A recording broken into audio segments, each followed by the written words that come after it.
अस्सलामुअलैकुम, बोल न्यूज़ में खुश आमदीद। मैं हूँ शर्जील अरशद। मैं हूँ माहरुख शहरियार। बुलेटिन का आगाज होगा तहलका खेज रिपोर्ट से। अमरीकी कांग्रेस में अमरीका, चीन, माशी और सिक्योरिटी कमीशन की जानिब से पेश की गई रिपोर्ट में मई 2025 की पाक भारत जंग से मुतालिक अहम इंकशाफात सामने आए हैं। आपको बता दें कि रिपोर्ट में कहा गया कि 7 मई की जंग में पाकिस्तान को भारत पर वाज़ेह बढ़तरी और फतह हासिल हुई। कमीशन ने अपनी ब्रीफिंग में बताया कि पाकिस्तान ने न सिर्फ भारतीय फिजाई सलाहियतों को मौसर अंदाज में निशाना बनाया, बल्कि ज़मीनी और फिजाई महाजों पर भी सबकत बरकरार रखी। अमरीकी कमीशन की रिपोर्ट ये भी कहती है कि पाकिस्तान की फतह में चीन का किरदार फैसला कुन रहा। रिपोर्ट में एतराफ़ किया गया है कि पाकिस्तान ने भारतीय राफेल तैयारे मार गिराने के लिए चीन की फराहम करदा जदीद टेक्नोलॉजी इस्तेमाल की, जबकि चीनी इंटेलिजेंस मालूमात ने भी पाकिस्तान को ऑपरेशनल बरतरी दिलाई। रिपोर्ट के मुताबिक भारत ने एतराफ़ किया कि पाकिस्तान ने जंग के दौरान उसके 109 मिलिट्री अहदाफ को निशाना बनाया।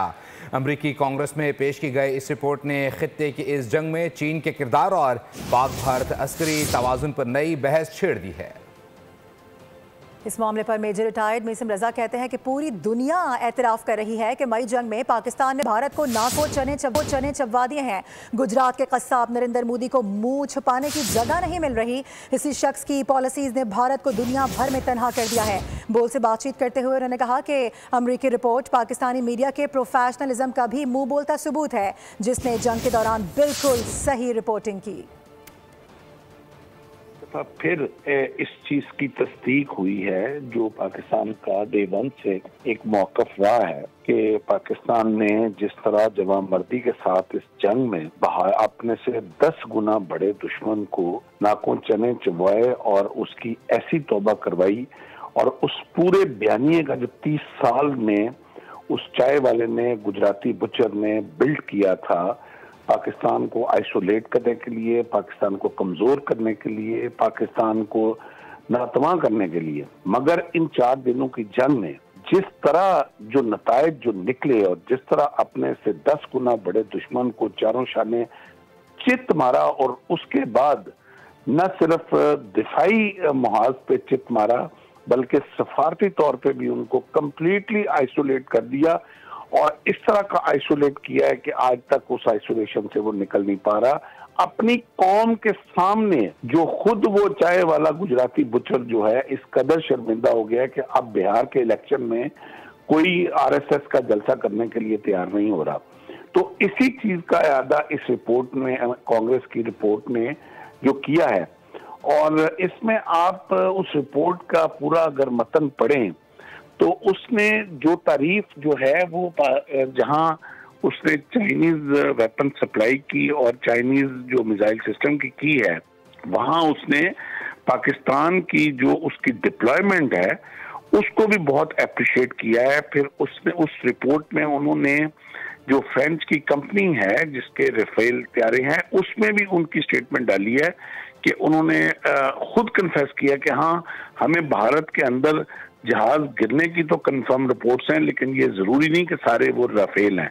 और सऊदी अरब और अमेरिका के दरमियान अरबों डॉलर के मुआहदों का ऐलान। सऊदी अरब अमेरिका में 600 अरब डॉलर की सरमायाकारी करेगा, जो 1 खरब डॉलर तक जा सकती है। ट्रंप और मोहम्मद बिन सलमान ने बड़ा ऐलान कर दिया। व्हाइट हाउस में प्रेस कॉन्फ्रेंस के दौरान ट्रंप ने कहा कि मेरे आते ही 1 साल में 21 ट्रिलियन डॉलर की सरमायाकारी आई, जबकि पेट्रोलियम और गैस ज़खायर को दोबारा बना रहे हैं। ख्वाहिश है कि मेरा ख़ानदान सऊदी अरब के साथ मज़ीद कारोबार। और आज की अहम पेशरफ ये भी है कि वज़ीर आज़म शहबाज शरीफ ने आइंदा मॉनसून में मुमकिन जानी और माली नुकसान से बचने के लिए अभी से फौरी तौर पर तैयारी की हिदायत जारी कर दी हैं। वज़ीर आज़म की ज़ेर सदारत इजलास में वज़ारत मौसमियाती तब्दीली के तवील मुद्दती मनसूबे की मंजूरी दी गई है और इस पर फौरी अमल दरामद के ऑर्डर्स भी जारी किए गए हैं। वज़ीर आज़म शहबाज शरीफ की ज़ेर सदारत मौसमियाती तब्दीली के मुसर असरात से बचाव की हिकमत अमली पर जायज़ा इजलास। वज़ीर आज़म ने कहा कि आइंदा बरस मानसून के नुकसान से बचने के लिए अभी से तैयारी की जाए। वज़ारत मौसमियाती तब्दीली, वज़ारत मनसूबाबंदी, NDMA और सूबाई हुकूमतें मिलकर मरबूत मनसूबा साज़ी करें। पानी के बेहतर इंतजाम के लिए नेशनल वाटर कौंसिल का इजलास बुलाने की तैयारी का भी हुक्म दिया गया। वज़ीर आज़म ने कहा कि पाकिस्तान का आलमी कार्बन अखराज में हिस्सा न होने के बराबर है, लेकिन हर तीसरे साल मौसमियाती तब्दीली के मुसर असरात से GDP का बड़ा हिस्सा खर्च करना पड़ता है, जिससे तरक्याती वसाइल मुतासर होते हैं।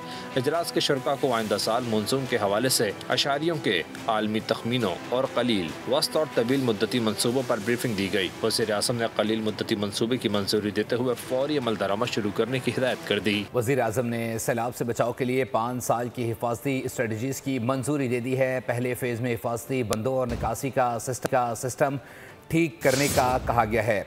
वफाकी वज़ीर मौसमियाती तब्दीली मुसद्दिक मलिक की प्रेस कॉन्फ्रेंस कहा 2022 के सैलाब में GDP का 9% नुकसान हुआ। 3-4 सैलाबों में 4600 से ज़ायद अफराद जाँ बहक हुए। सैलाब से 4 करोड़ शहरी मुतासर हुए। इतना नुकसान तो जंग में भी नहीं होता। 31 लाख लोग सैलाब में दरबदर हो गए।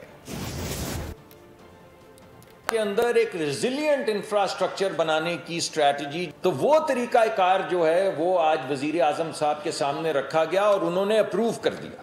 चाहे वो ड्रेनेज सिस्टम है, चाहे वो बंद है, चाहे वो लेवी है, उसको फौरी तौर पे 200 दिन के अंदर अंदर वजीर आजम ने हुक्म दिया है कि जो टूटा है उसको जोड़ो और अगले मॉनसून से पहले हर वो डिस्ट्रिक्ट जहां पे ये तूफान आ सकता है वहां पे तहसील से लेके डिस्ट्रिक्ट तक हर कमरे के अंदर पहली घंटी वहां पे बजेगी। आखिरी सैलाब जो 2022 का आया है उसके जो नुकसानात हुए हैं वो मुल्क की 9% GDP के बराबर थे।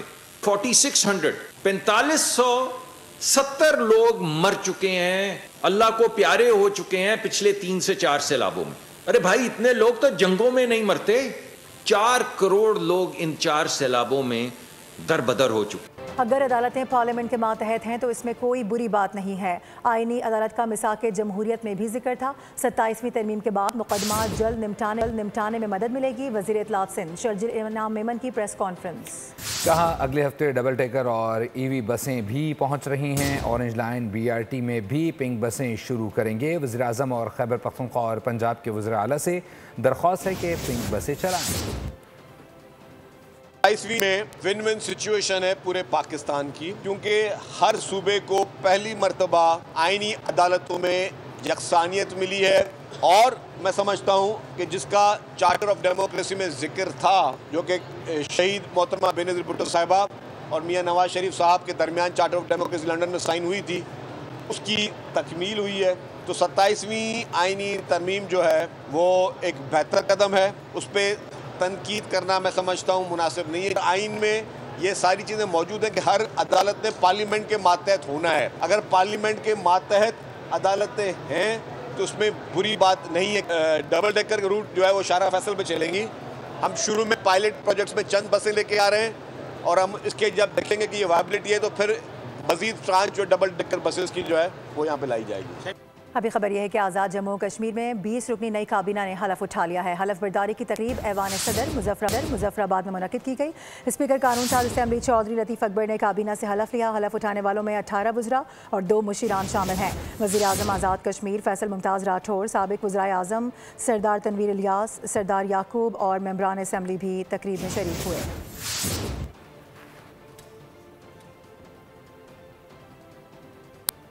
कराची में सड़कों की अबतर सूरत हाल। बोल न्यूज़ के प्रोग्राम जमहूर ने सब आया कर दिया। वज़ीर आज़म की जानिब से दिए गए फंड्स की रिपोर्ट सिंध हुकूमत ने विफाक को पेश कर दी है। सिंध हुकूमत ने कहा कि रकम का बड़ा हिस्सा सड़कों की तामीर, निकासी आब, बिजली और पानी की फराहमी और कंसल्टेंसी पर खर्च किया जाएगा। पेमेंट हो चुकी, ठेका जो है वो जो कॉन्ट्रैक्ट है वो दे दिया गया। अब काम रुकने की वजह से वफाकी हुकूमत को डेली की बुनियाद पर 2 करोड़ रुपए तकरीबन जो है वो नुकसान हो रहा है और वो ठेकेदार का नुकसान नहीं हो रहा। कराची की सड़कों की तामीर के लिए वजीर आजम के दिए गए 5 अरब 1 करोड़ 56 लाख रुपए की फंडिंग की तफसीली रिपोर्ट सिंध हुकूमत ने वफाकी हुकूमत को पेश कर दी। रिपोर्ट में बताया गया कि सड़कों की कुशादगी और निकासी आब की 28 स्कीमें मुकम्मल की जाएंगी, जिनमें 27 सड़कें और 22 किलोमीटर के ड्रेन शामिल हैं। मंसूबे के तहत ट्रैफिक की रवानी में बेहतरी, शहर के बुनियादी ढांचे की तरक्की और शहरियों को रोजगार के नए मौके फराहम करना भी हदफ है। इस मंसूबे की तकमील जून 2026 तक मुकम्मल होने की तवक्को है। और सबसे ज़्यादा टैक्स और सबसे भारी चालान भरने वाले कराची में कचरा भी सबसे ज़्यादा है। पूरा शहर कचराची बन चुका है। गली मोहल्ले ही नहीं अहम तरीन शाहराहें और नाम नहाद पौश इलाकों से भी ताफ़ुन उठता है। अवाम कहते हैं कि इंतहाई बेरहमी के साथ कराची से टैक्स नोचा जाता है, लेकिन सहूलियात कुछ भी नहीं है, कचरा तक नहीं उठाया जाता। इसी पर रिपोर्ट कर रहे हैं कफील अहमद। अच्छे वक्तों की बात है कि ये कराची था जिस पर दुनिया रश्क करती थी, लेकिन आज हमारे पास कचराची है जहां हर तरफ कचरा है, बदबू है, जरासीम है, मक्खियों और मच्छरों की बहुतात है और सारे मसाइल से परेशान कराची वाले हैं। मुस्तकबिल के मयार जो हैं, जिन्हें हम कहते हैं नौजवान, वो पढ़ाई कर रहे हैं और आपने उनके सामने जो है ना कचरे के अंबार लगा दिए। कचरा कुंडी आपके सामने, आपका हाल देख लें। पहले तो फिर रोड पे डब्बे होते थे, अब तो डब्बे नाम की भी चीज़ नहीं रही है। कराची वालों से भारी भरकम चालान और तरह तरह के टैक्सेस की मद में इंतहाई सफाकियत से खून पसीने की कमाई नोच ली जाती है, लेकिन इंतजामी सूरत हाल ये है कि कचरा तक नहीं उठाया जाता। जिस जगह पे जाए, जिस शहर में जाए, कचरे का ढेर ही है। कचरा भी ढेर हुआ, ये लगा हुआ कचरा देख ले आप अपने सामने। कराची में तो अल्लाह ही हाफिज़ है, लगता है पीपल्स पार्टी का टाइम खत्म हो गया है। अभी तो हुकूमत भी इनकी है, वफाक पे भी इनके लोग हैं और मेयर भी इनका है, तो भी कराची में काम नहीं होता। बहुत ज्यादा गंदगी है, कचरा तो उठाते हैं, पता नहीं किस तरीके से उठाते हैं, पता नहीं है भाई। कोई पुरसाने हाल नहीं है कराची का। कराची की सिर्फ कच्ची आबादियां और अंदरूनी गलियां ही नहीं, मरकजी अहम शाहराहें और नाम नहाद पोश इलाके भी कचरे से भरे हुए हैं। अवाम चाहते हैं कि हुकूमत जिस तरह नो पार्किंग से फौरी तौर पर बाइक उठा ले जाती है, उसी तरह कचरा भी उठाने के इंतजामात करे। तमाम शहरी इसके बिल्कुल बरक्स हैं और उनका कहना यह है कि शहर की हालत इंतहाई बदतर हो चुकी है। जा बजा कचरे के ढेर हैं, इससे निजात दिलाई जाए। कैमरामैन मोहम्मद यूसुफ के साथ कफील अहमद, बोल न्यूज़, कराची। आगे बढ़ेंगे। कराची में 10 माह के दौरान 765 अफराद ट्रैफिक हादसात में जान बहक हो चुके हैं। सिर्फ 24 घंटों में 4 अफराद जान से गए हैं। इसी हवाले से मजीद बात होगी। मोहम्मद काशान ज्वाइन कर रहे हैं। काशान, डीआईजी तो कुछ और कह रहे हैं, लेकिन यहाँ पर ट्रैफिक हादसात रोज का मामूल हैं। हाँ जी बिल्कुल, देखिए 10 माह के 18 रोज के दौरान 765 अफराद ट्रैफिक हादसात का शिकार हो गए, जबकि गुज़िश्ता अगर 24 घंटे की हम बात करें तो 24 घंटे के दौरान 4 हादसात पेश आए। नॉर्थ कराची माड़ीपुर रोड और सुपर हाईवे पे हादसा पेश आए, जिसमें 4 अफराद जान की बाजी हार गए। इस वक्त मैं जहाँ से रिपोर्ट कर रहा हूँ, ये शारा उस्मान है जो कि न्यू कराची से सरजानी टाउन की जानिब जाती है। राशिद बनास रोड से हैवी ट्रैफिक यहाँ से गुजरता है। असल वजह है क्या, कल रात के यहाँ पर एक अफसोसनाक वाक़या पेश आया, जिसमें नौजवान यू टर्न के पास जो है वो झमाक हुआ है। जो यहाँ के इलाका मकीन, हम उनसे बात करेंगे। यहाँ कोई सार्जेंट वगैरह होना चाहिए ताकि यू टर्न पे कोई निकले ही ना। आए दिन एक्सीडेंट होते रहते हैं यहाँ पे। क्या मुतालबा करना चाहेंगे, क्योंकि ट्रैफिक पुलिस जो है ई चालान की जानिब जा रही है, लेकिन ये ट्रैफिक पुलिस वालों को यहाँ होना चाहिए ताकि कोई यू टर्न पे निकले ही ना। कल भी आपने देखा कि अफसोसनाक वाक़या यहाँ पर। हाँ, कल भी यही हुआ। आप ये देखो ना, यू टर्न पे कितने लोग निकल रहे हैं, वहाँ से सामने वाला कैसे ब्रेक लगाएगा। पूरे शारा उस्मान पर जगह जगह यू टर्न्स बने हुए हैं, जिससे शहरी शॉर्ट रास्ता इख्तियार करने के लिए यहाँ से जाते हैं, जिसके बाद हादसा रोनुमा होते हैं। कल रात का ऐसी हादसा पेश आया जिसमें नौजवान अपनी जान की बाजी आ गया। पुलिस की जानिब से जो है वाटर टैंकर को हिरासत में ले लिया है और वाटर टैंकर का जो ड्राइवर है फरार है, उसकी गिरफ्तारी के लिए छापे भी मारे जा रहे हैं। जी बहुत शुक्रिया अपडेट करने के लिए। और अभी आपको बताएं कि पाकिस्तान के अज़द इकबाल ने IBSF स्नूकर वर्ल्ड कप के फाइनल में जगह बना ली है।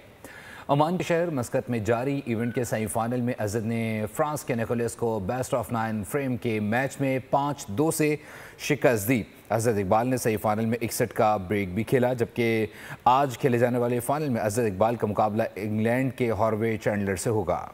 4 दिन में 32 मैचेस खेले, 22 जीते। साबिक आलमी चैंपियन नाइजल रिचर्ड समेत दुनिया के कई प्लेयर्स को भी हरा दिया। न्यूजीलैंड और नाइजीरिया के खिलाड़ी मजबूत हरीफ साबित होते हैं। वर्ल्ड स्क्रैबल चैंपियनशिप, ब्रॉन्ज मेडल और लेट वर्ल्ड चैलेंज इवेंट जीतने वाले वसीम खत्री बने दुनिया बोल है में मेहमान। कहा कि यूथ लेवल पर पाकिस्तान की कारकर्दगी शानदार है। 5 बार वर्ल्ड चैंपियनशिप जीत चुके हैं। I played 4 days 32 गेम्स, जिसमें मैंने 22 मैचेस जीते।